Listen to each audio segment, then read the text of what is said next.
Kenalin nih, Abdul Ghoffar. Gara-gara orang ini, Aceh yang sebelumnya win streak lawan Belanda selama 25 tahun bisa kalah telak, Pak. Dia nggak pakai senjata, tapi nyamar jadi ulama. Loh, kok bisa? Jadi gini ceritanya. Di tahun 1891, Belanda udah frustasi berat tuh lawan Aceh. Puluhan tahun mereka perang selalu kalah, Pak. Jenderal mereka banyak yang mati, dan kerugian mereka nggak main-main besarnya. Setelah dievaluasi, mereka baru sadar tuh kalau Aceh bisa sangat kuat karena ulama, sultan, dan rakyatnya solid banget, Pak. Dari situ Belanda ubah strategi tuh. Bukan perang dengan senjata, tapi mereka berniat memecah belah umat Islam dari dalam. Diutuslah Sedukur Honje ke sana. Senuk sendiri pernah ke Mekah, Pak, di tahun 1885. Di Mekah, Senuk bersyahadat dan berhaji, kemudian mengubah namanya jadi Abdul Ghoffar. Tujuannya bukan untuk kepentingan spiritual, tapi untuk mempelajari cara berpikir umat Islam dan mencari celah untuk memecah belah. Kampret emang ini orang. Di tahun 1891, dia berangkat tuh ke Aceh. Untuk menyempurnakan penyamaran, Senuk berpakaian seperti ulama. Bahkan dia menikahi wanita lokal di sana. Gak perlu waktu lama, Senuk bisa menyusup ke sistem sosial warga Aceh, bahkan dia sempat menjadi guru ngaji, Pak. Senuk kemudian mendekati Ule Balang atau keturunan bangsawan Aceh yang bisa dia pengaruhi untuk melancarkan strateginya.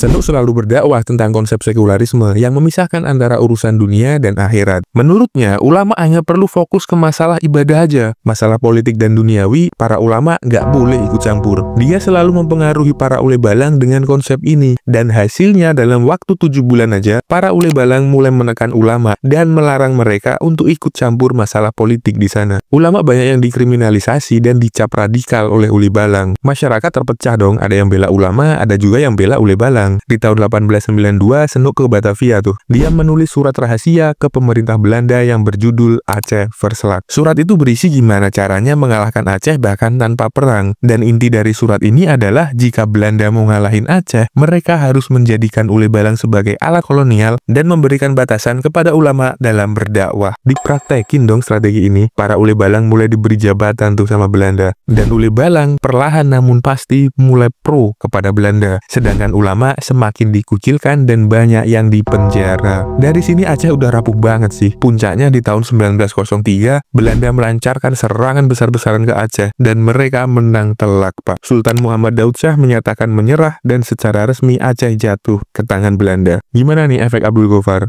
Masih berasa sampai sekarang kah? Nah lo, silahkan saling cakar di kolom komentar.